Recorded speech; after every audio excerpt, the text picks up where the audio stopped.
January 17th, 2024, Groton Dunstable Regional School District School Committee meeting. Tonight is our series of superintendent finalist interviews, and we have Mr. Charles Caliri with us.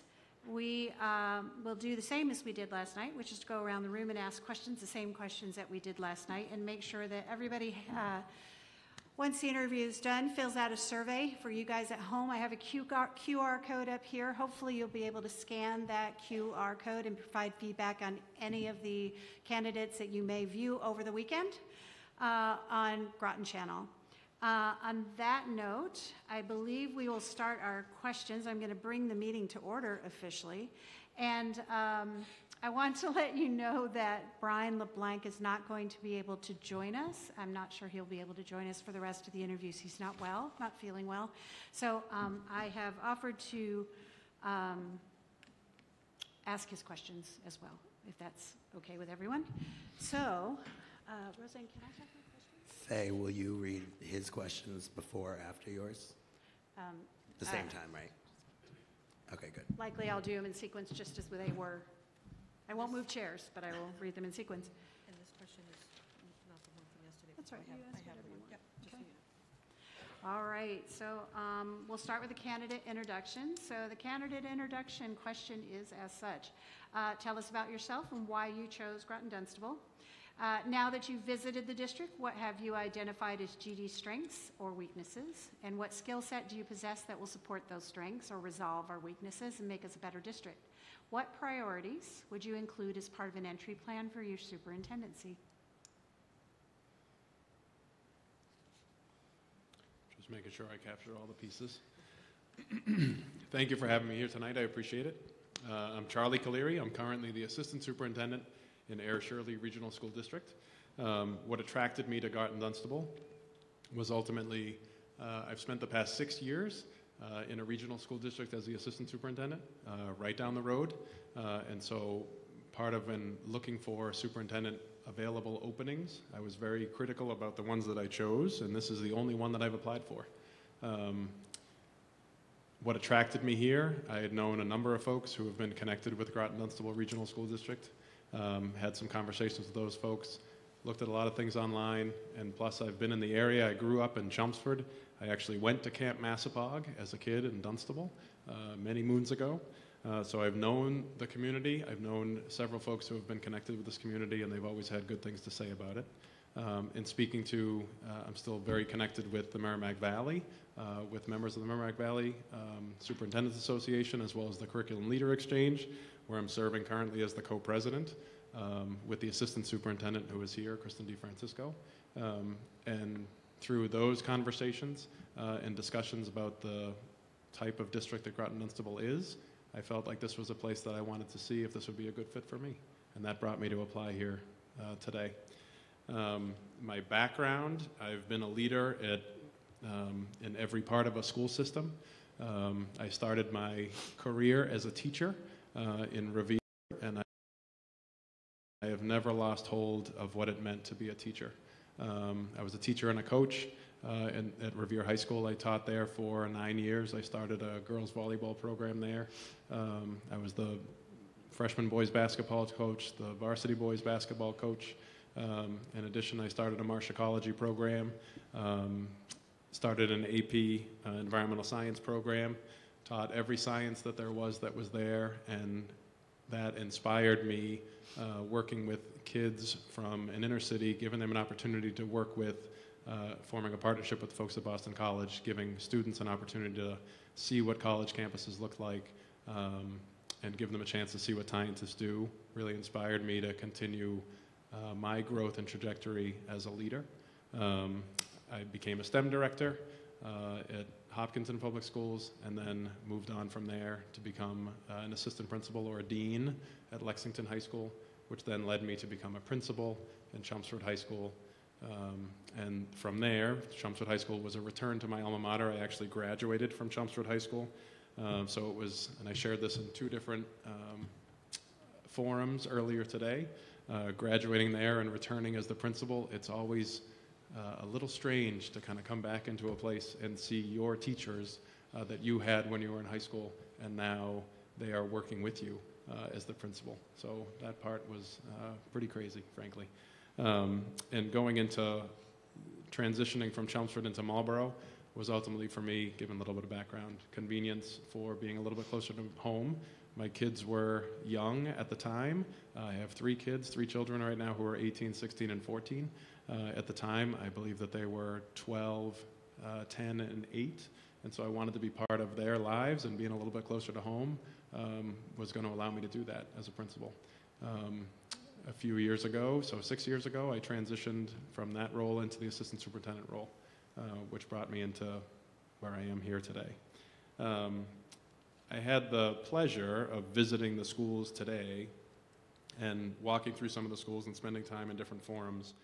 In terms of hearing what people were talking about, it's very clear that there are very high expectations in Groton Dunstable. There's a great deal of support within the schools. There's a great deal of support for the schools from the community. That came through loud and clear in the community forum, as well as in the conversations that I had with teachers earlier in a forum. And in addition, kind of the vibes in the school that came through was one of kids seemed to be engaged. I didn't get a chance to go into all classrooms, but I did get a chance to kind of see a couple of elementary classrooms today. The high school was going through mid-year exams, so that's a little bit different for me to kind of observe. But what I had seen was kind of a commitment to supporting students. It's difficult for me at this point to kind of identify where some of those struggles, Faye, I don't know exactly how you referenced it in the question, but you had said positives and areas of challenges. And so a lot of challenge areas didn't come up in terms of my process today. I think there were some questions that I had about some of the research that I had done beforehand. And so some of those questions were about relative to like achievement information, and specifically I was looking at some information relative to the performance of some of our students who are in marginalized groups, specifically our high needs population and our students with disabilities, and noticed that there's a bit of an opportunity gap that exists there, and I wonder if that would be an area for further exploration. And that's something that, as part of my process and my entry into my current district in Air Shirley, that was a lot of the data that I looked at transitioning there, and noticing where some of the needs were. But a lot of that information as part of an entry plan, because you had asked about an entry plan. An entry plan would be having done these as a principal at both Chelmsford and in Marlborough, and also as an assistant superintendent in Air Shirley.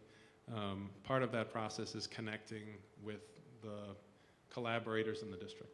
So as a principal, when I did an entry plan, part of that process was my door was open to anyone who wanted to meet with me. So before I started as the principal at Chelmsford High, so I started that job on July 1, I had appointments set up as my administrative assistant set up appointments, because I set out an entry plan notification to the staff, and I said, I would like to meet with you. And I would like to understand Chelmsford a little bit more. I want to know what the things are, what are the things here that are really good, and what are the things here that we need to work on or that I should pay attention to? What are the traditions we need to hold on to, and what are the things that we need to stop doing right now? And so that feedback collectively came from these individuals, and that allowed me on the first day when we opened school to have a little bit more a clear plan as to where to go next. As a superintendent coming in, that would be a critical component of my entry, is getting to know the collaborators that are in the district, identifying who those folks are on the senior staff team, the central office team, the building administrators, and the teachers union, thinking about both towns, so the select boards, the town managers in both towns, the chiefs of police in both towns, the chiefs of fire, the fire chiefs in both towns, also connection obviously with the school committee and individual conversations with school committee members to kind of get a sense of what they believe, what those groups believe to be the important things that we need to focus on. In addition, I'd want to set up conversations or focus group conversations with faculty in each of the schools, with parents in each of the schools, parents, caregivers in the schools, as well as with a CPAC. If there's a multi-language parent advisory council, I'd want to, or multi-language learners parent advisory council, I'd want to meet with them as well to get some additional information about the district, and then that would point me in the next direction.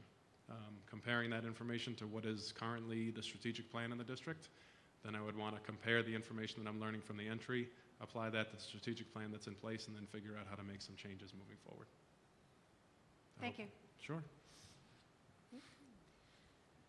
Good evening. Oh, hi. I know. Hi, good evening. Can you please describe your experience with implementing, conducting a curriculum audit and implementing new curriculum initiatives, and what methods do you use to assess effectiveness of instructional programs while identifying continent areas? And what new systems did you use to implement? What new systems did we use? Yep. What systems did you implement, in that process of identifying what a curriculum, the curriculum audit should be, and kind of what was the outcome? Sure. Yeah. I can use two examples, if you don't mind. Mm-hmm. So in the current district and the role that I'm in, as an assistant superintendent, my primary responsibility is for teaching and learning. And so part of that work is to assess kind of the relative effectiveness of our instructional programs that exist in our district. So one of the things that when I first entered the district, I think I shared this with the teacher group today. When I first entered the district, we had a balanced literacy program, which was through Fontes and Pinnell. In addition, we had a foundational skills program called Foundations. And that work was ultimately for phonics to support students. And what we were noticing, so back to like system for curriculum audit and curriculum review. Mm-hmm. So my process is to kind of look at data. So I'd look at achievement data. And at the time we had MCAS information to look at. I had Foundations information to look at. We didn't have a universal screener at the time. So that would be difficult to kind of assess the relative effectiveness of the implementation of a literacy program. And we were collecting feedback from staff, and obviously classroom walkthroughs, observations, that kind of thing. But one of the biggest indicators, frankly, was the conversations with the staff. And I don't want to minimize the qualitative data that comes through. A lot of times we spend a lot of our time admiring the numbers, but the reality is that the people in the field have the information, and they can share that with us if we just create the forum by which they can. So part of that information, so part of the system that we used was ultimately to kind of collect some of that feedback. And teachers had shared that that students were struggling, and we had high referral rates for special education in third grade, where students were struggling to really learn how to read. And so part of that process was in meeting with the early literacy folks, the feedback that we were getting is that kids were struggling with some of their early literacy skills, and they weren't accessing them as well as they could. And so part of that work turned into a conversation about kind of the foundational skills that lead to literacy, one of which was phonemic awareness. And then that process led us to adopt Haggerty Phonemic Awareness as a curricular tool to support the development of phonemic awareness kids making the connection between sounds and letters, so that they can actually access the phonics component. That was a significant change. And so monitoring that progress, our next phase was to implement a universal screener, which we did. That universal screener is in the form of a Dibbles assessment, which is a quick screener, about 5 minutes a kid. It's less time at the upper grades, but a little bit more time in the lower grades. So I'd say average per kid about 5 minutes. The information of that revealed that students were making progress in terms of their performance and achievement. That information was then used. We looked at kind of a longer trajectory. There was also a grant available for high quality instructional materials implementation. And that led us to fully investigate kind of our literacy program from K to 8.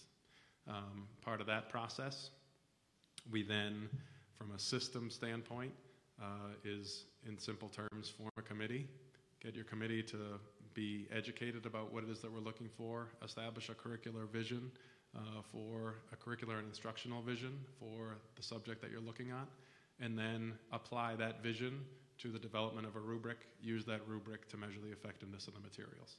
In a perfect world, we would pilot materials, so we would narrow a search of, say, 6 or 7 different pieces for teachers to look at and access, and then figure out how to narrow that down to maybe 2 that people would be interested in piloting and trying out, and then try those out, measure the progress that students are making using that new program and the instructional design, and then figure out which one is stronger.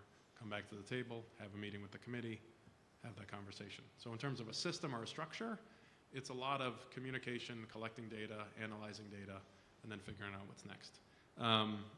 Part of our work as our strategic planning in our district currently, we had, when the superintendent entered the district 3 years ago, as part of his entry plan, he implemented an equity audit to assess ultimately the level of equity within the district, and then use that information as a means of developing a strategic plan.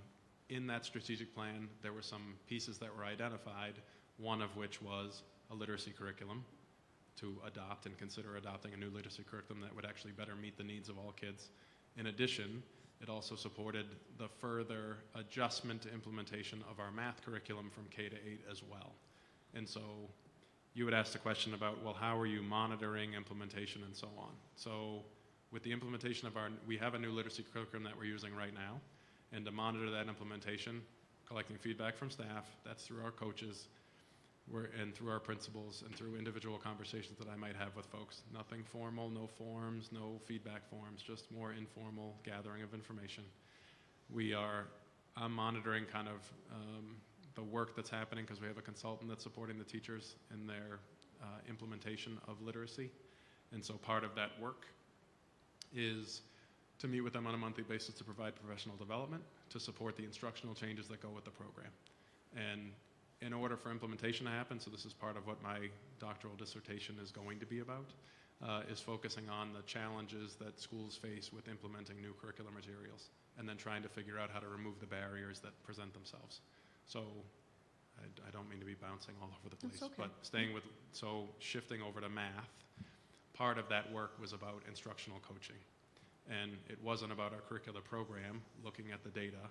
Sure, we had some struggles with curriculum, but it wasn't the program that we were using. The program was a high quality material and program that we're using. The challenges were with some of the accessibility of that program for our kids, which really comes down to how do we improve the instruction to make the instruction more accessible to kids, to get them to access the content in the text.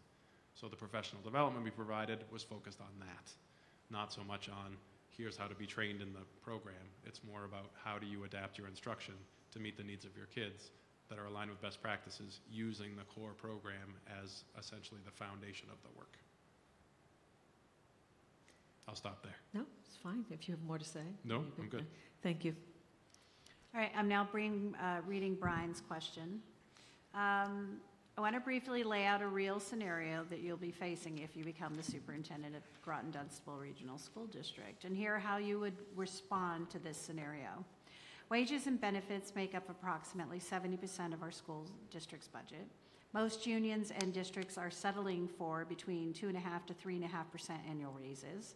We have step and lane movement that causes the total growth rate of salaries to be even higher than negotiated raises. The cost of benefits is growing even faster than wage growth. In our towns, our local revenues are only increasing at 2.5% based on Proposition 2.5, and 0.5% based on new growth for a total of 3%. This clearly means that expenses are growing faster than revenues. Have you been in this type of situation previously? Given this is the situation you would be facing as the superintendent of GD for the foreseeable future, what budget would you propose? Level services, whatever the cost, live within local revenue, whatever the cuts, something in between, and why? When you are discussing that, how would you defend your recommended budget to families with students impacted by your choices, as well lower income individuals with or without ties to the school district that feel they are being taxed out of the community?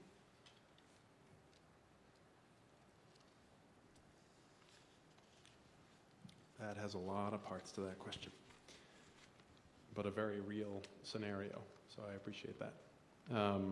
In my current role, we are having these conversations about expenses and revenues, and ultimately because of the drying up of the funds, federal funding from ESSER, and also in Air Shirley, we're a Title I district, and so our funding for Title I has decreased over the past 5 years. It's dropped about half of the amount. So we used to be receiving entitlement funds for about $600,000 a year. Now we're receiving entitlement funds for about $340,000. So that's a significant drop. In addition, so that was made whole to some extent by ESSER funding, which then those monies were used to help kind of support the continued struggles that students were feeling coming out of COVID. And so part of that work in terms of conversations about budget is about talking about the needs that really exist in a district. Since most school districts fall in the same category, where most of the money tied up in a budget is around employees, 70% you referenced in terms of benefits and wages. In our district, it hovers around the same percentage. In most districts, it would be about the same. I think the challenge is, and what we've started to do, we've shared this information, so as part of a budgeting process, I think being transparent with your collaborators, with your town managers, with your school committee, with your FinComs, with your select boards, is priority one, to share that information. You had referenced in the question, or in Brian's question, it referenced unions. So I think part of this process is making sure that you have a strong relationship with your unions, with your union leadership, which means engaging in conversation with them on a regular basis to make sure that they're prepared to kind of address some of these issues that take place so that we can have full transparency across the table. When it comes to the budget, so you had asked about options when you're presenting. I think the reality is, as the superintendent, I think the piece that you come forward with is looking at a level service budget. So in a situation like this, because what you're saying is, after you've reviewed some of the services that are there, you're saying these services are the ones that we require in the district. So that's the obligation of the superintendent to advocate for a level service budget. However, after you do that, there are realities that have to be faced. Revenues may not be, revenues may kind of be less than the expenses that exist, which means that districts are going to have to look at places where you can cut. But you have to start with, here are the services that we need. And then from there, you kind of work with your different groups and you work within your internal organization. For us, we work with our cabinet. Here I know there's a central office team and a senior staff team. I don't know the exact wording of what they're called. But also working with building principals and the school committee as part of that to figure out where you can make cuts and meet the needs that you have to meet on behalf of the district. That's a challenge. And how do you kind of defend your budget? I think the reality is that by communicating that information ahead of time in a proactive way, that's your means of defending your budget. Because ultimately you have to be able to stand behind your budget saying this is what our kids need. Because really that's what it comes down to. It comes down to what the needs are of the kids. And our responsibility is to make sure that we meet them as best as we can. And my obligation as a superintendent is to provide a budget that actually supports that. Thank you.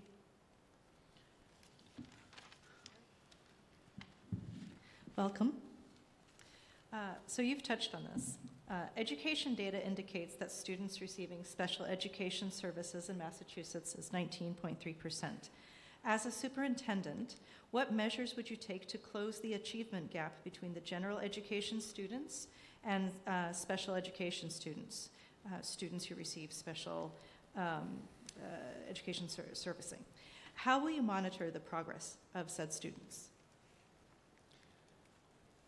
I think part of that is collaborating with, in this case, in this role, it's more collaborating with your director of student services or your special ed director as a starting point, and working with your building principals as a means of supporting the implementation. Now the structure in Groton Dunstable, there's a lot of other layers of support. There are team chairs and assistant director and so on. So so when I'm saying collaborate, I'm saying that entire team is a piece that I'd be looking at.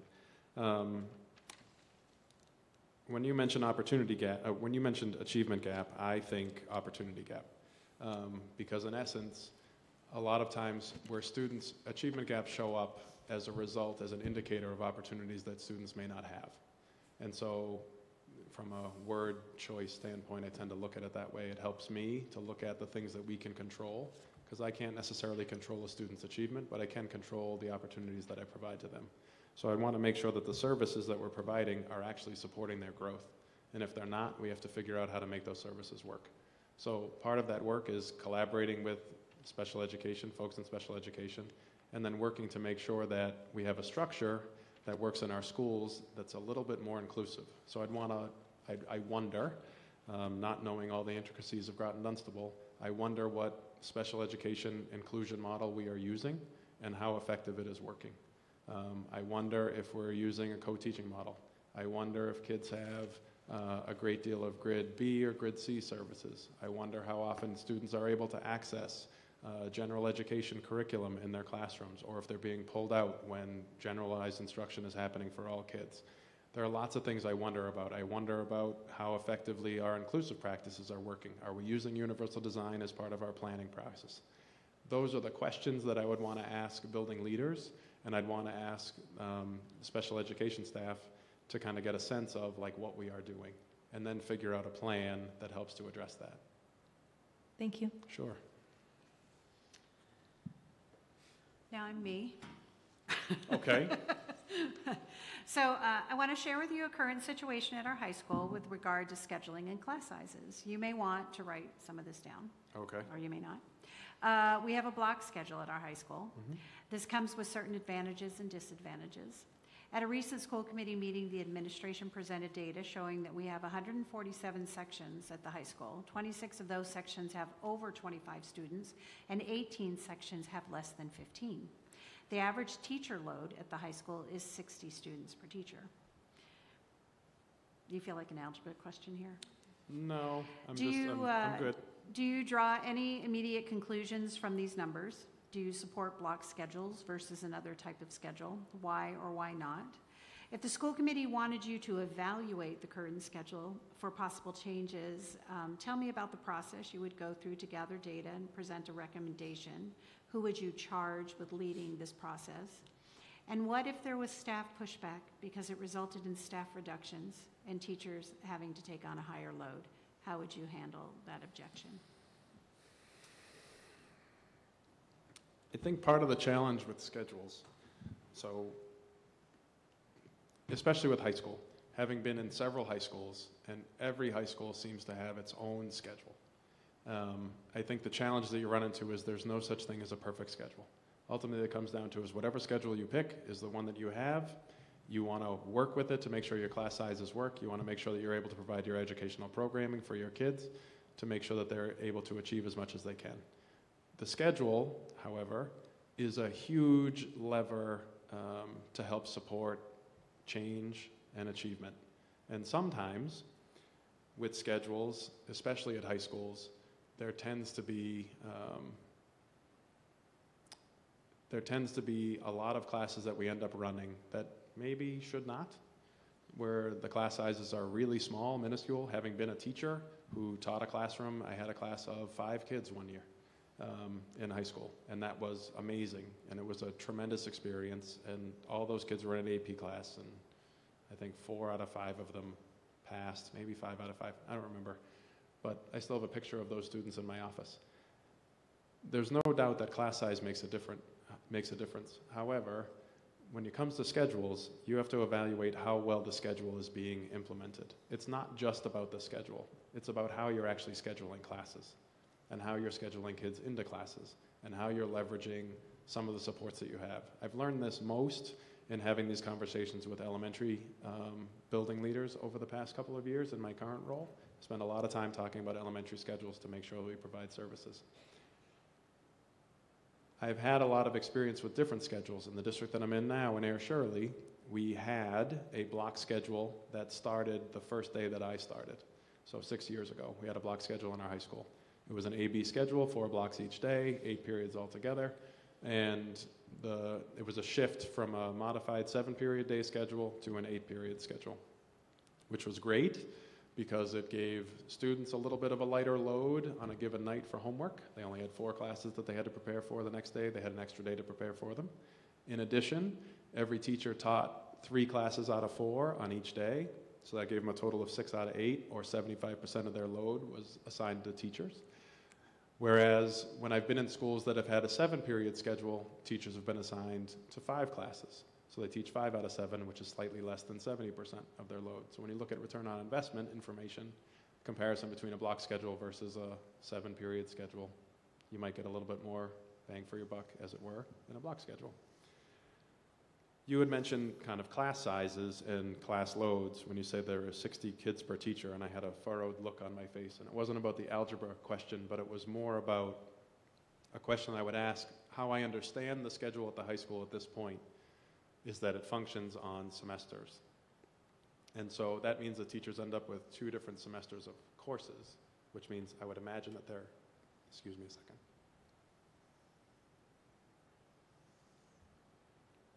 A lot of talking today. I would imagine that their course load would have more kids than 60. So that's why I was surprised. Not so much about the average. I'd be more interested to see what the median is. So your question was if I was charged with evaluating the schedule. I've gone through the process, let's see, when I was at Chelmsford High School, we modified our schedule slightly. We changed what we had was a plus block, and we added an X block component, which was like a win block that happened in the first period of the day for kids to extra support. And part of that process, we engaged the faculty, we engaged kids, we engaged the community, we engaged administrators, central office staff, made a pitch, and then we said, all right, we're going to pilot it and try it out and see how it works. The results of that actually showed that we had more kids attending extra help, more kids were performing a little bit better. The results of that indicated that we were going to keep X block as part of our schedule moving forward. I've gone through this process in Marlborough as a principal as well. We had a modified schedule which wasn't working for all of our kids, and so we engaged excuse me.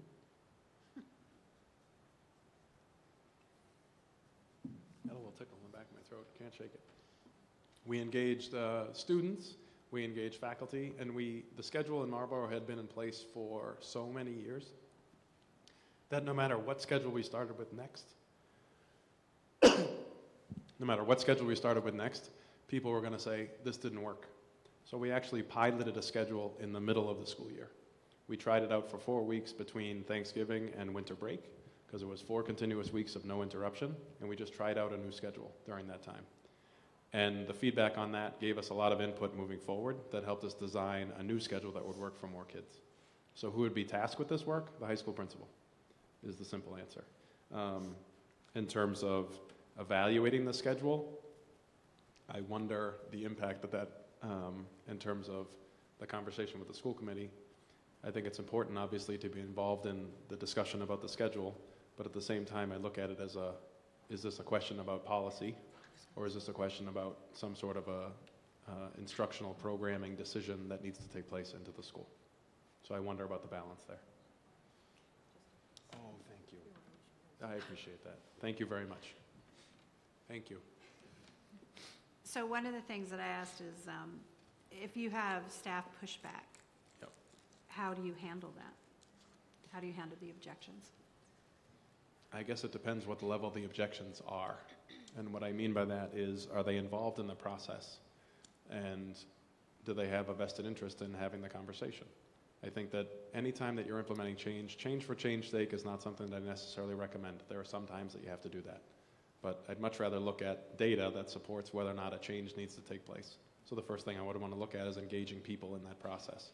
My understanding is that there are department heads or department chairs at the high school.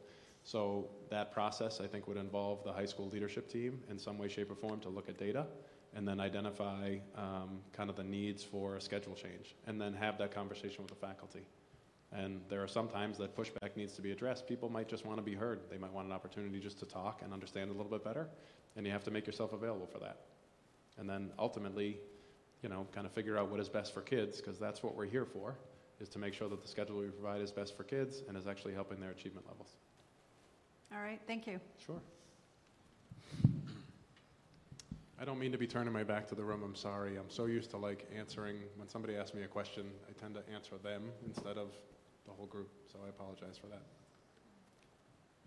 Mr. Caliri, it's nice to see you again. Same here. Welcome back to Groton Dunstable. Thank you.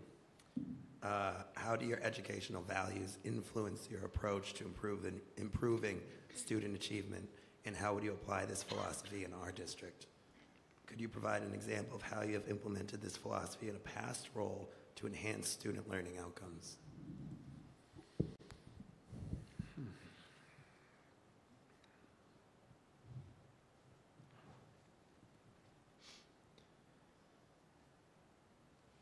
I'm just trying to make sure I don't miss it. That's a really good question. Educational values. So As I had shared, I don't know if I shared this in my introduction here, but I shared it in other forums. The product of two parents who were educators. So I spent my lifetime, my childhood, my youth, hearing about schools, being in and around schools, and understanding the importance. And my father was a teacher at Somerville High School, so in a city. My mother was a teacher in Billerica. And I spent my time learning what education really meant, and the impact that it has on kids, and more importantly, the connections that adults can form with students to give them a chance to move forward. So in terms of educational values for me, I look at education as a huge opportunity for kids. It's a great equalizer. It's an opportunity to provide equity for kids. And I look at our opportunity to kind of maintain high expectations, grade level expectations for students, and provide them with an environment that they can belong and be connected to as something that I hold passionately and dear to my heart.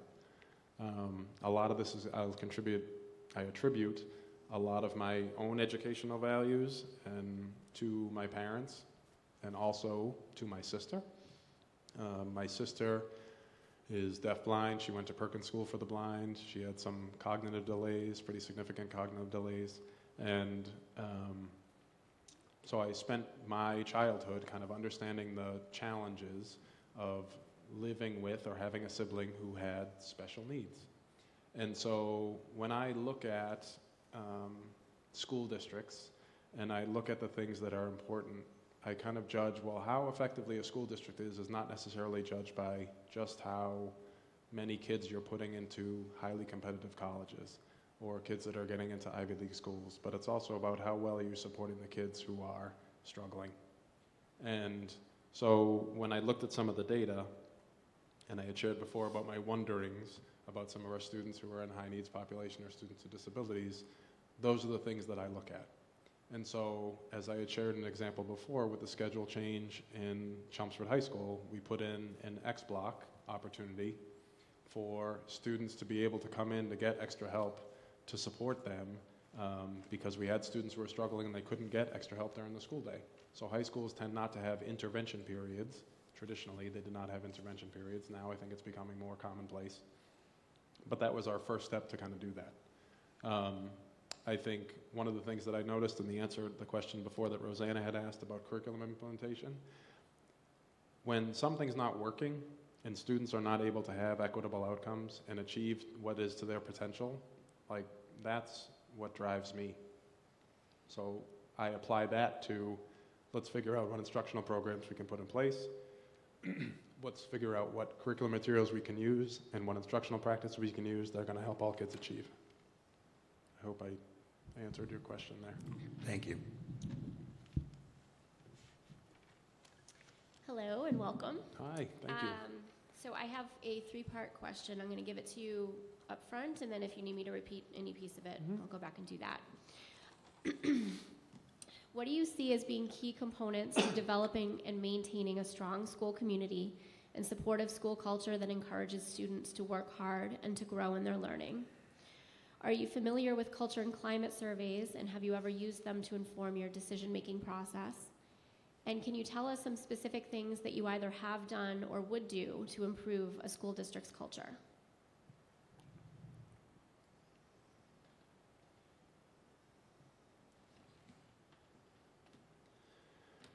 So the first part of your question was, how do you build a strong school community?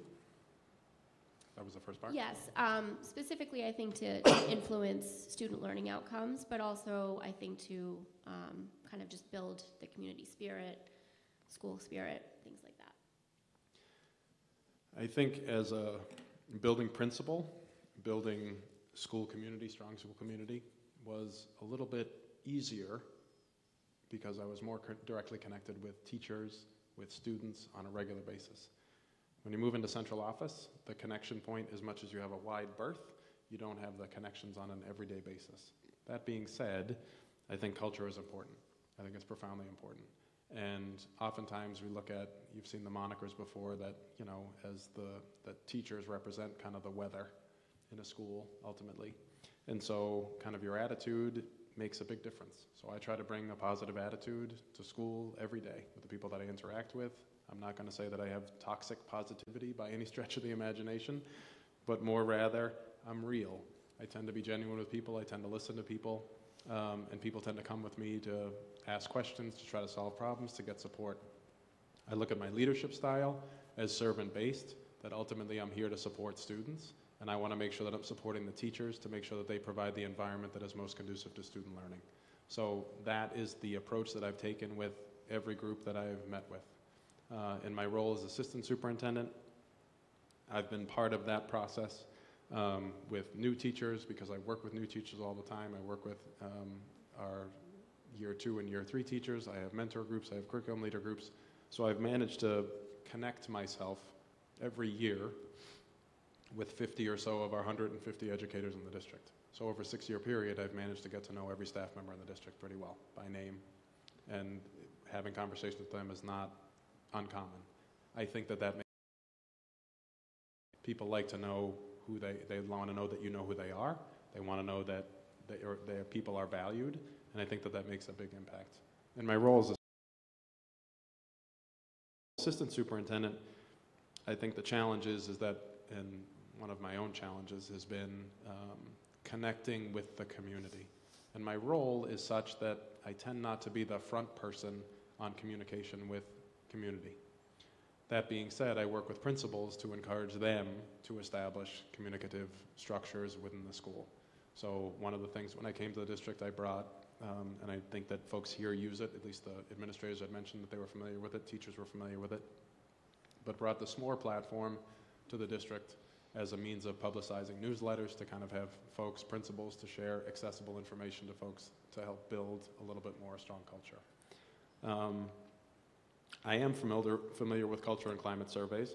We have used them pretty extensively over the past several years. We had used the Panorama survey as a means of measuring culture and climate. We had administered that with staff, I think a few years ago, and then used that with the principals to develop school improvement plans that are around that the input from staff through a survey. Similarly, we gave that same survey to students about culture and climate as well, to give input and direction into the school improvement planning for the schools. We've replaced that survey with kind of a homegrown version of it and used that as a tool, same method, administer it once a year toward the end of the year to collect input and feedback. The Department of Education also administers a culture and climate survey every year on MCAS. That's called the Vocal Survey, so views of climate and learning, something to that effect. I forget what the acronym is exactly. But that information comes back to schools every year and should be used to inform decisions about school improvement planning as well as input on school culture. How do you improve district's culture? I think that really depends on what the issues are. I think a lot of this goes, if you can create an environment that shows that people are valued and have the ability to contribute in a positive way and are recognized for their work in some way, shape, or form, then your culture tends to follow suit. So as the leader, I think the responsibility is to model the behavior you expect to see in the world. So I'm going to try to model that type of listening behavior and positive promoting culture so that information kind of follows through down the track. Thank you. Sure. Hello. Hi. I have a two-part question, I should say. The first question goes, please tell us about the experiences you have had with collective bargaining on both management and the teacher side of the table. What's the best role for the superintendent?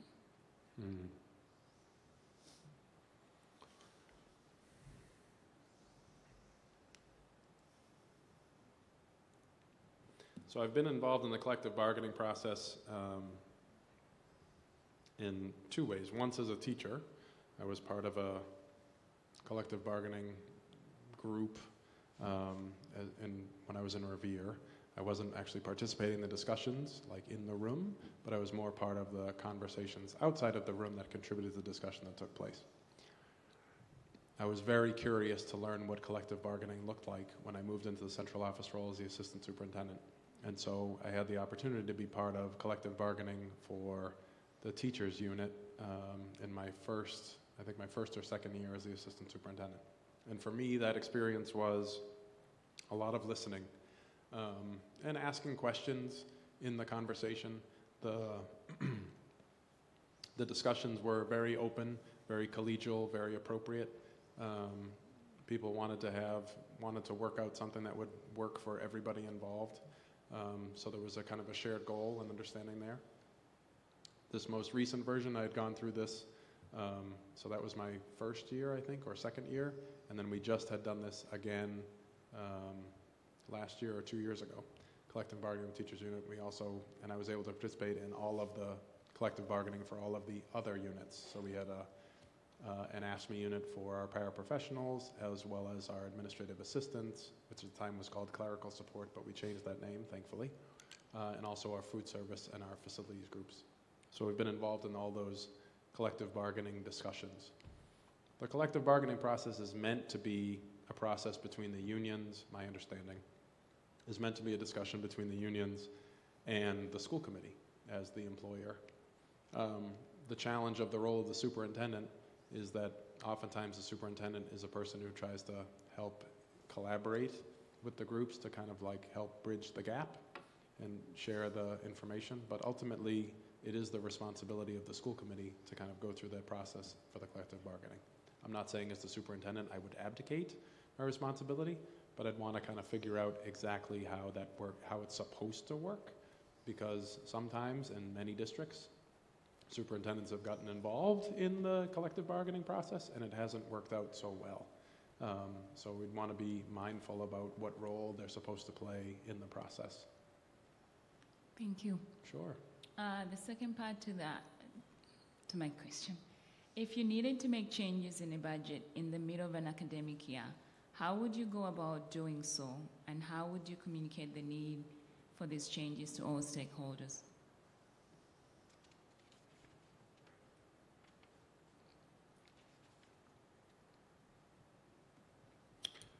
I think when it comes to budget, it always seems to be very sensitive, but if there's a moment where you're recognizing, so first, on a proactive basis, I'd want to meet with the finance director weekly, if not every other week, to identify kind of how the budget is going, to monitor the budget, to get a sense of what our issues are, to be aware of what our financial situation is, and to figure out if there are any pitfalls that are going to happen.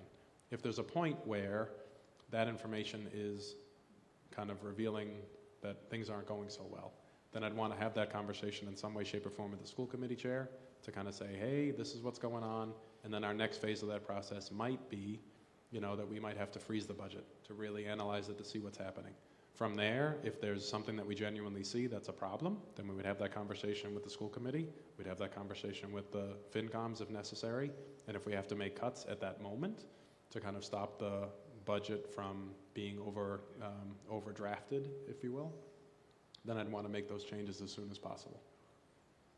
So in terms of communicate that information, I think that communication would have to go out through the school committee process and then share that information with, you had mentioned stakeholder groups, so I'd want to be involved in having those discussions with the community to share that information, whether or not be in some sort of a forum or whether or not that be in a communication that takes place, or both, as a means of kind of addressing some of the issues to say, hey, we discovered a shortfall in our budget, whatever it might be. I don't know what the crisis would be, but whatever the crisis is, it's always better to kind of share what that issue is, how we're addressing it, how we're going to stop this problem from happening in the future, and then move on to the next piece. Thank you. Sure. Hi, welcome. Professional development is a key element for supporting and maintaining an impactful, inclusive district culture. It's important that all stakeholders make inclusivity and accessibility a top priority when communicating to the community and implementing change at Groton Dunstable. As the district's leader, how would you ensure that the district develops a community-wide inclusive culture?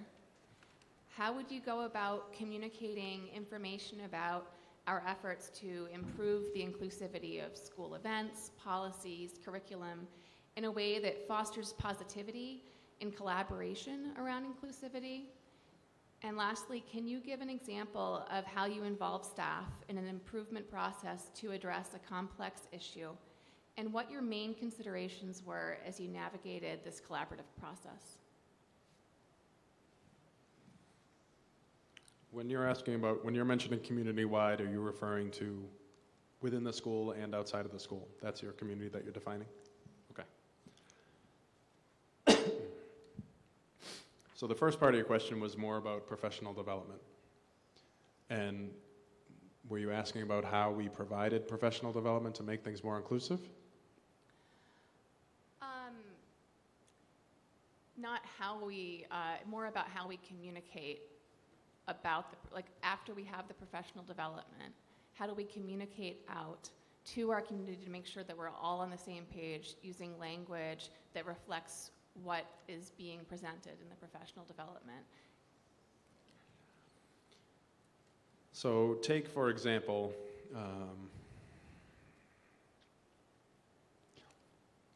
I'll go to the example second. So in terms of communication, I think part of that is making sure that you're advertising what is actually taking place in your school district. So if you're providing professional development around something that is an inclusive practice, or around an instructional practice that's changing, or around some sort of social emotional learning change that's taking place in your district, sharing that information with your community, what's the value of that professional development day or professional learning time, providing a plan that you share and put on your website, that you communicate with your stakeholder groups, as you mentioned, and communicating that with staff. And I think part of that is at each school committee. I suspect that there are discussions that happen about upcoming events and so on. That's an opportunity as part of a superintendent's report to kind of highlight some of the things that are taking place in terms of professional development, to make sure that folks are aware of what we're actually using that time for, and what strategies and things that are being implemented. So oftentimes at school committee meetings that I'm at now, one member of the school committee typically asks, well, what's happening on this professional development day? To which I'll share, some of those practices that are taking place in a way that people who may not be necessarily in education can understand in a way that makes it accessible to them. You had mentioned so I think as part of that process of developing kind of this inclusive culture that celebrates inclusivity, I think the reality of that for me comes down to some extent, equity, or providing everybody with what they need, ultimately, and celebrating that, celebrating who we are, celebrating the identities of the folks that we have, fostering and creating some sort of sense of belonging in our schools. And some of that is going to require professional development to support people, because oftentimes some of those practices are not things that are taught in graduate programs or schooling for people to learn how to be teachers. And so part of that work, I think, is to recognize that, turn those into district-wide conversations, discussions. One of the things that we're doing in our district now in Air Shirley is focusing on equity as a tool to kind of create equitable practices within our school. So we're focusing on right now we're focusing on fostering a sense of belonging in our district as a means of promoting equity. In addition, providing grade level instruction as a means of giving students the opportunity to have an equitable learning environment. That information we communicate on a regular basis out to our stakeholder groups, meaning through our connected ed messages, through our school committee meetings, and also internal communications with our staff. In my role as the assistant superintendent now, most of my communication, and teachers will sometimes criticize because I provide some lengthy explanations in emails, but I want to make sure that I provide context for some people who may have missed some of the conversations, because sometimes you might have a committee of 10 or so folks that are helping to contribute to making a decision. You're putting out information to folks who have been involved in this process over several years, whereas someone may have just joined the district. So I try to provide kind of communication to them that gives them a little bit more of the background and the why, to help them understand what the purpose is of making these changes is. That in itself helps to promote inclusion, helps to promote equity. You had mentioned the third part of your question was something about staff improvement process. I think you just answered it. Oh, okay. I can repeat it in case you want to add anything. I'd ask, can you give an example of how you involve staff in an improvement process to address a complex issue, and what your main considerations were as you navigated the collaborative process? I think the example, thank you for repeating that. The example I used before with the adoption of a literacy program, or the changes that we made to a math consultant for supporting professional development, were two examples that I would go back to that would more answer that question more directly. I'm not going to repeat all of that process, but those committees, that focused group of committed folks, those were connectors within the district. Other people see them as people who are leaders within their school, and that was the group that was involved in those committee selections, which puts some of that responsibility back on them for communicating some of that information out. So that's a big part of the work that we had done in my current district as a means of adopting and making changes in a district. Thank you. Sure.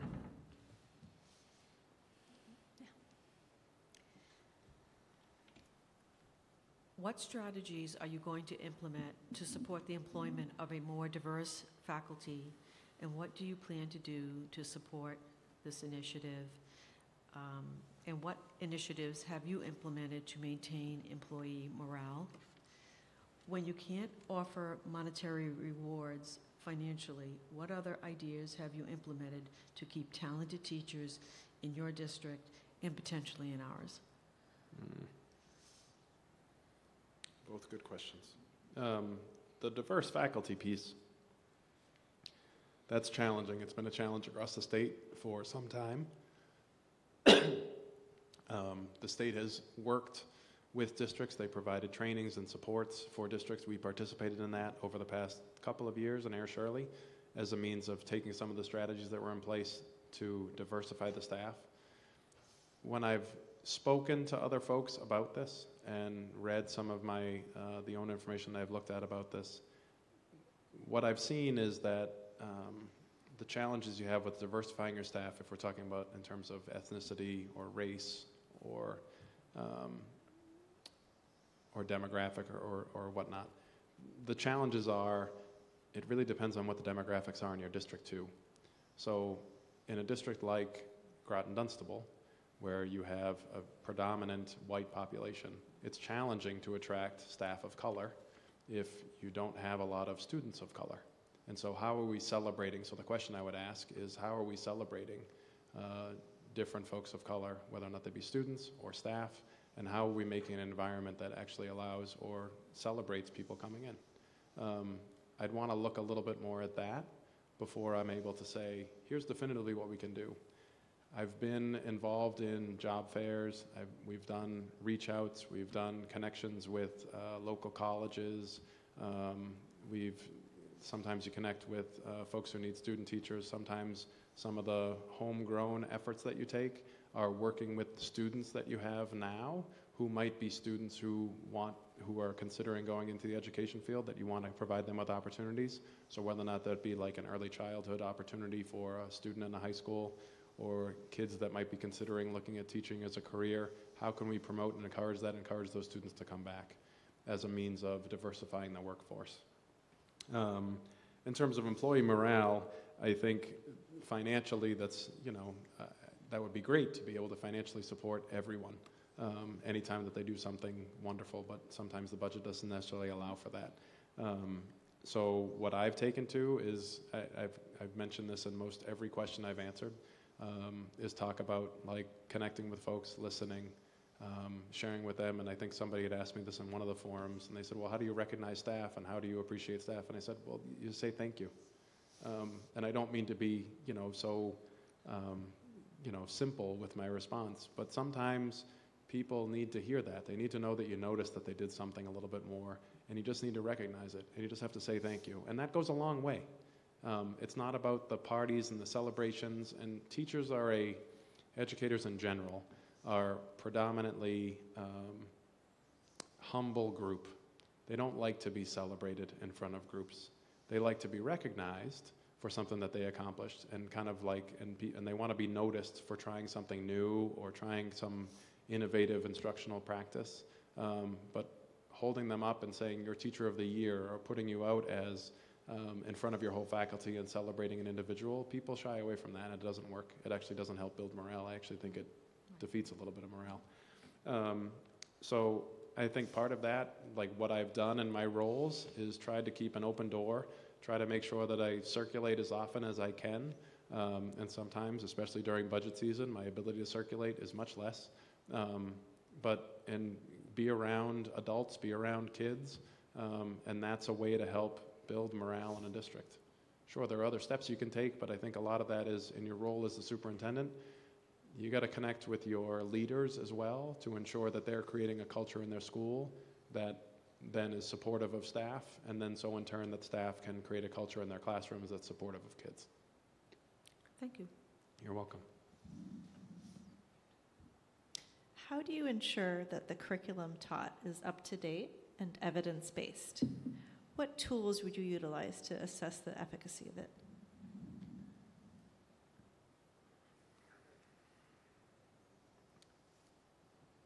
I provided an example on this before with the literacy piece and with mathematics.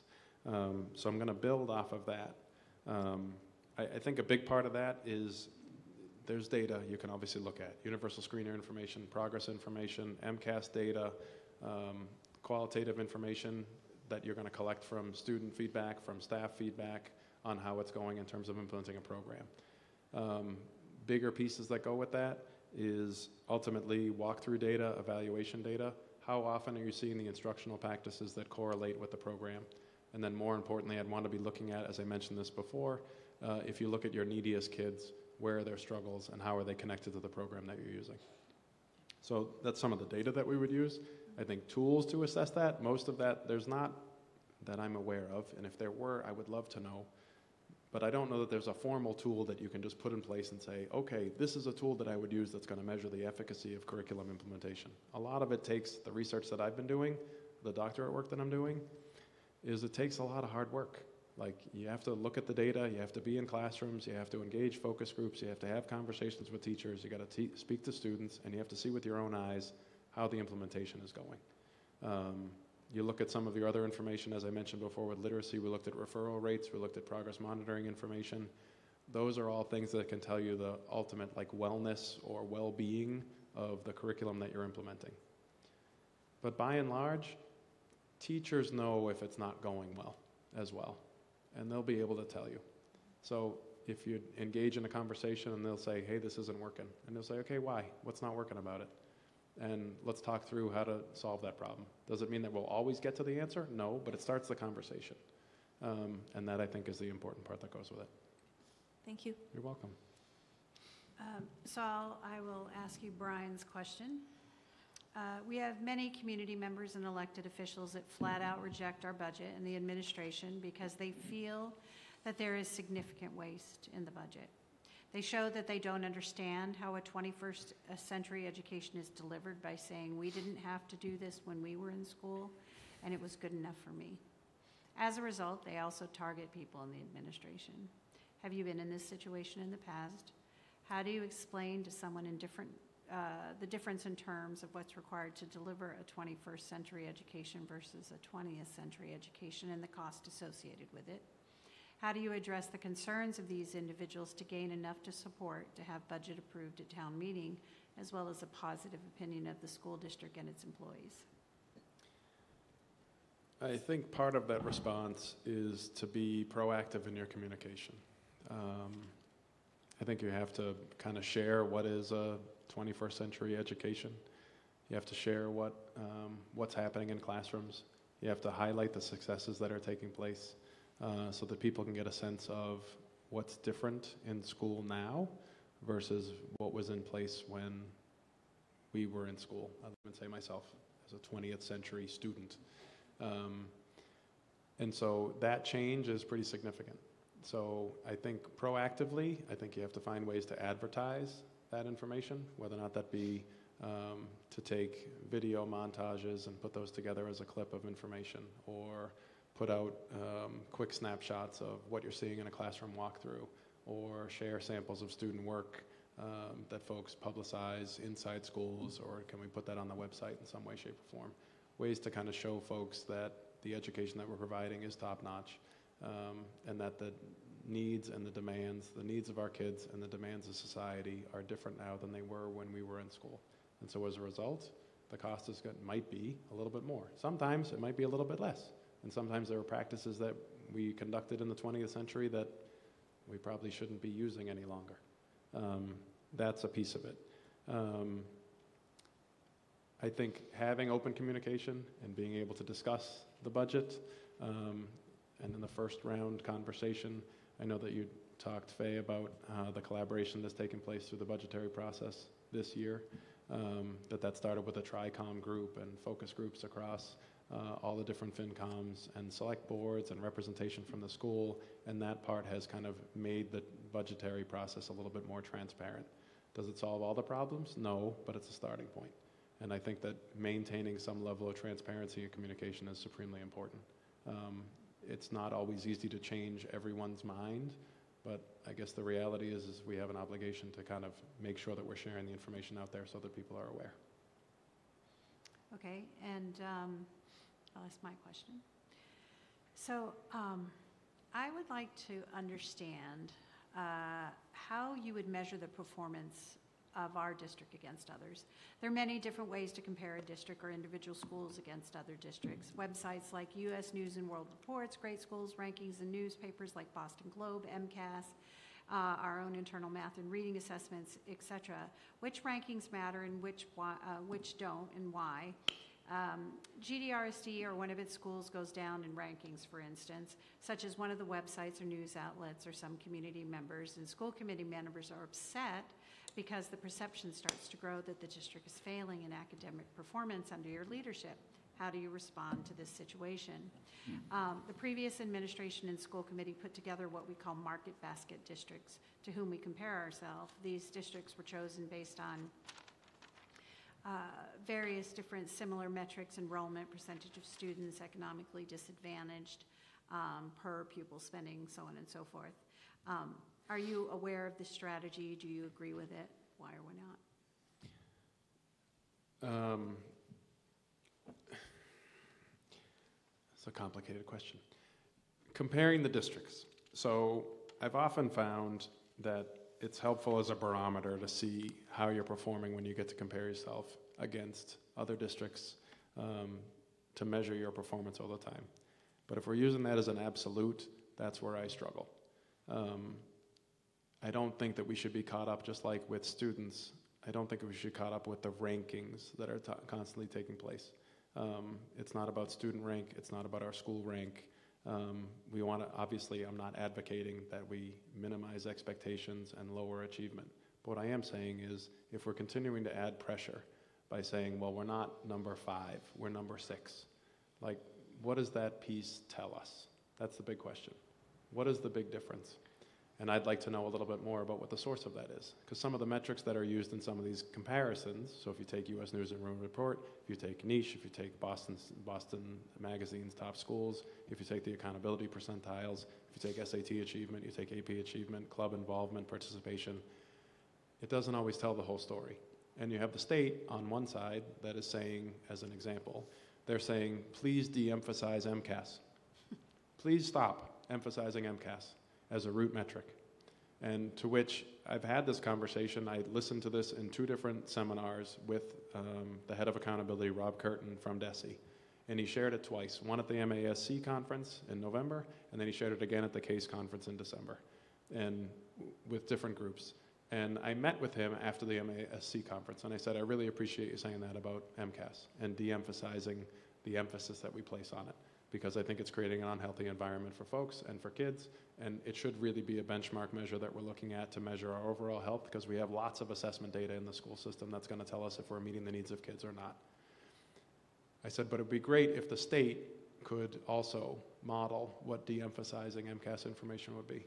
Maybe stop holding a press conference that says, here's our MCAS information. Maybe stop celebrating the fact that Massachusetts is the #1 state or the #2 state or the #3 state in the country in terms of their performance. And I think part of the challenge is that we get so caught up in with the competition that we lose track of kind of the focus on what we're here for. We're here to support kids. And I think we have oodles of data in a district, oodles. We don't need another metric that's going to tell us whether or not we're being successful or not. Ultimately, we need to know, like from our families, if the families feel like we're doing right by their kids, I think we're doing pretty well. That being said, it doesn't change the fact that people see this very differently, philosophically, for how I'm viewing it. And I understand the discrepancy there. I think that comparing to another group of districts is helpful for context. That's what I think it's value for. So you use the market basket districts. I'll say in Air Shirley we look at DART, which is the Department of Education's tool. that allows you to compare like districts based on some of the similar metrics that you're measuring. And it's helpful to help you compare in terms of your relative achievement and your relative spending and staffing levels and so on, to figure out if there is something else that you can do to improve student achievement, because that's ultimately what we're here for. We're here to improve student achievement. I'm less concerned if we're ranked number 1 or number 2 or number 3. I'm more concerned if our kids are achieving at the levels that they're supposed to be. I hope that helps to answer. Yeah, thank you. Almost done. The field of education. I was going to say we're going to go around 3 or 4 more times, No, right? the field of education is constantly changing. What methods do you use to keep up to date with the latest developments and issues in education? In your previous positions, have you modified your approaches in response to these changes? Can you provide an instance where you effectively implemented a new educational trend or overcome a current obstacle in a school or educational district?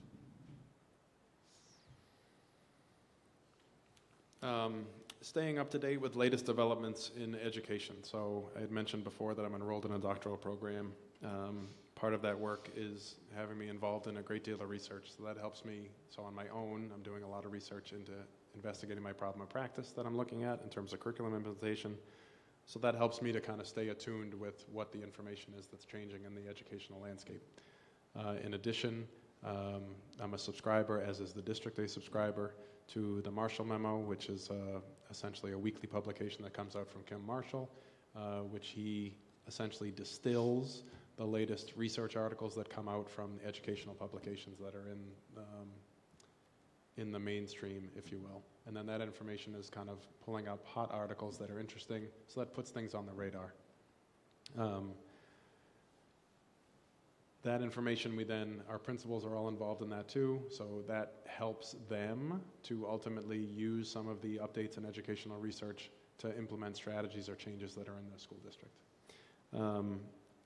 I think part of that, so when we take, for example, the science of reading became kind of a hot topic again.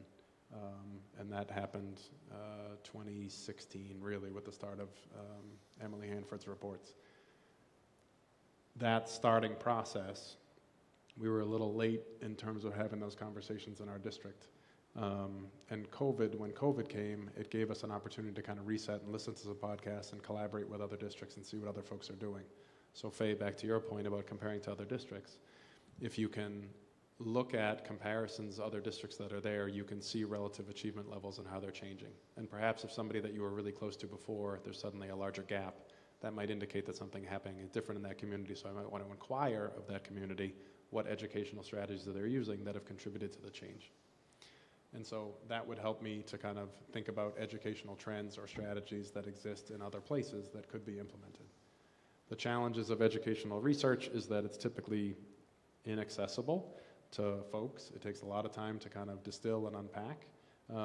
And so in a lot of that educational research, I'm not poo-pooing the research, by the way, but it just takes a lot of time to kind of go through all that process of really pulling out what the salient points are. And then the other piece is some of that research is not necessarily done on the students that are in front of the teachers that are in front of us and the kids that are in front of us. So a lot of times people say, well, they haven't looked at these kids. They haven't looked at my classroom. I don't know if this is actually going to apply.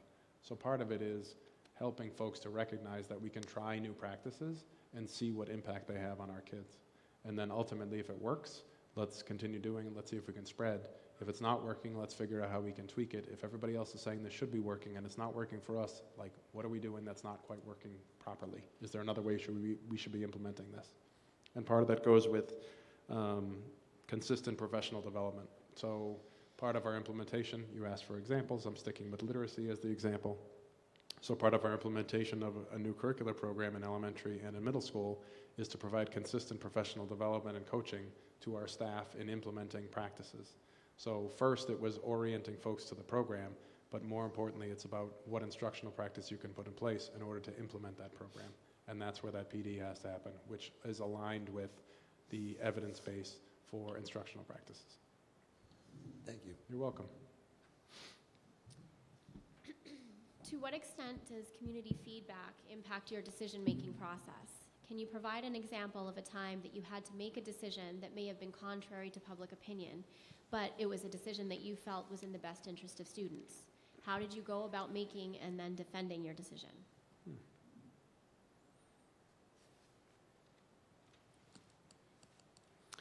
I'm trying to think about an example where it didn't go so well, but community feedback.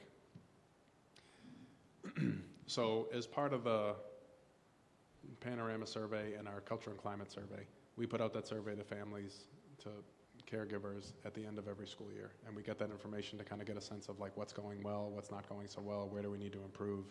That informs, as I shared before with the staff and the students, that informs kind of the school improvement planning that goes forward. The reality is if something doesn't go so well, the community is going to let you know. So for example, with standards-based report card in our elementary grades, we had implemented that kind of initially last year and kind of full scale this year for elementary. Teachers were clamoring for this for the past several years, and because of implementation of various curriculum materials and COVID, we weren't able to implement it when we wanted to. And so part of that process was to kind of solicit input from our teachers, develop what standards-based report cards are going to look like, and then share that information with families. Every step of the way, we had communicated information to the caregivers in our community, whether it be our Blackboard Connect, or an email communication, or sharing information with the school committee to kind of let folks know where we were going and share templates. Not until we actually published the final standards-based report card and sent grades home did we actually get feedback. And so that's not because we weren't asking for feedback or input, but more because people weren't ready to provide it. They hadn't seen what a report card looked like, and then when they got the report card, they were like, what is this? This is a lot of information. And so I had received, I think, 1 or 2 phone calls about standards-based report cards, to which folks were asking like legitimate questions. How is this disconnected from what's happening in the middle school versus the high school? How is this connected or disconnected from how colleges look at grades, and so on and so forth. So we had a nice conversation about what the importance of grades versus scores are, what grades actually mean, what standards-based report cards look like, and to kind of help answer some of those questions. That information then informed kind of the next phases that we did, which was to collect a little bit more info from teachers about the conversations that they had with parents to see if they had had other experiences with folks, to see if there are other things that we can put into the standards-based report card process to make it a little bit easier for people to access them. That's a starting point. Thank you. Sure. Tell us about your experience working in the curriculum area. That might include identifying a need to revise curriculum to align with DESE guidance and research, implementing a new curriculum, or assessing the curricula that's already in place. What did you learn from these experiences, and how would you use what you have learned in our district? Can you just repeat the first part of the question? Tell us about your experience working in the curriculum area. That might include identifying a need to revise curriculum to align with DESE guidance and research, implementing a new curriculum, or assessing the curricula that's already in place. I had referenced this a little bit earlier with the literacy discussion and the math conversation. So I'll revisit that a little bit, but I'm not going to provide like a lot more detail, I don't think, since I've provided a lot about that already.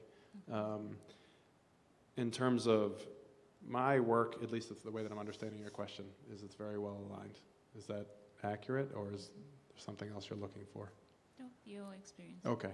So a lot of the work that we had done, I would say, with the literacy curriculum was there was some misalignment with frameworks with what we were using, and we weren't meeting all of the requirements.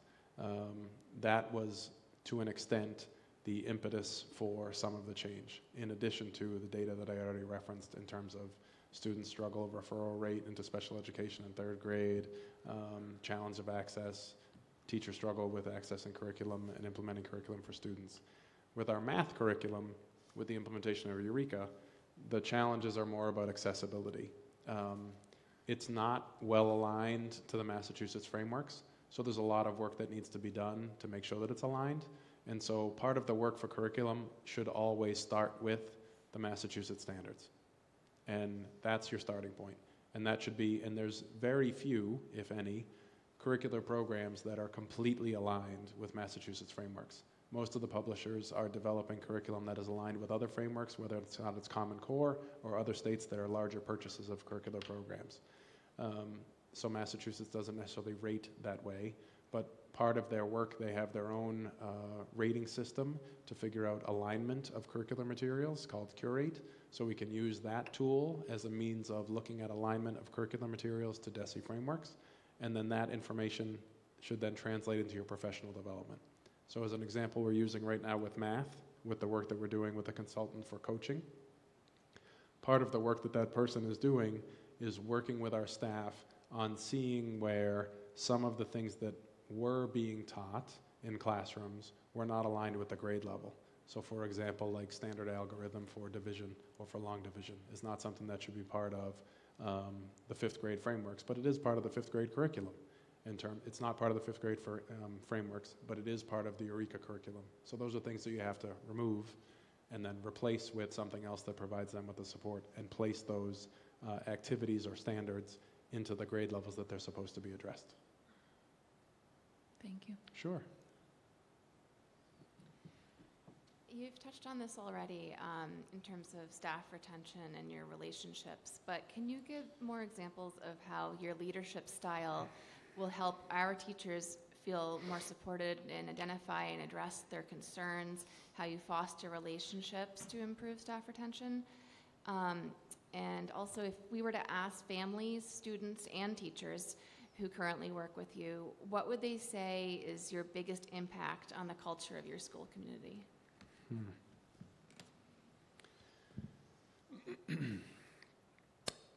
I think to your point about staff retention, so I've alluded to this, as you had said, in several pieces, and I think my leadership style is more servant-based. So I'm here to support students, and ultimately my job is to make sure that people have what they need in order to do that job effectively. So that means I have to support the staff to make sure that they're supporting students appropriately, get feedback from the community to make sure that the staff is aware, to make sure that our kids get what they need. That's where my leadership style is, but I'm also quite relational. I'm not going to say I'm the most social person on the planet, but I am a good listener, and I talk to people. And people, for some reason, are happy to come in and share things with me. I have 2 things in my office. I have a box of tissues, and I have a container of candy. And people use both of those at different times to come in and share information. And so those relationships have formed, I think, because people see that I'm invested. I'm invested in the well-being of our kids. I'm invested in the well-being of the students, of the staff, and people see that I care. I think that I don't know, I think that makes people feel good. And if people feel good, they're going to want to work. And if they're going to want to work, they're going to do right by kids. I know that's not like a really high-level leadership structure or relational structure, but that's who I am. I've done that in every role that I've been in to try to establish connections with folks in the school.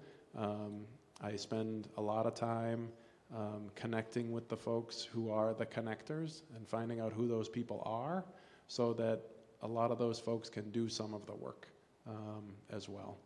So if you were to talk to families, students, and teachers in any of my districts, I don't know the specifics that they would say. I would hope that they would agree with what I just said, which is that I listen, that I respond to feedback, that I make people feel like, they have a voice, they contribute, and that maybe I write emails that might be a little bit too long to share too much information. But I think that people think that I have students' interests at heart, that they think that I'm a pretty good communicator, that I'm succinct, even though this interview may not necessarily say that because I seem to be advertising a lot of information. But I can tend to take a lot of information and distill it into a centralized piece of information to share with people and say, this is what we're doing and this is where we're going. Thank you. You're welcome. All right, that concludes our interview. And I want to thank you for joining us. For everybody in the audience and in both at home and here, we have the survey for feedback that I'd like everybody to provide.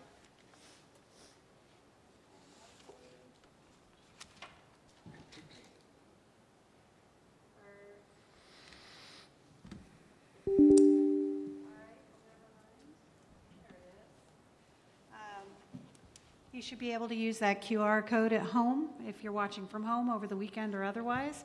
And thank you very much, Charlie Caliri, you got it. for joining us. I appreciate that. Thank you for the time. It was a pleasure to be in the district today and get a chance to kind of tour all the buildings and meet with all the groups. So I really appreciate that. Thank you. All right. Thank you. Unless anybody else has any questions, I call this meeting. Can I say one? Yes? I was just going to remind you to, for Charlie as well as for the community, that we'll be making the decision on the... The 24th. Thank you. Yeah. Thank you. Sorry about that. All right. Thank you very much. Meeting adjourned.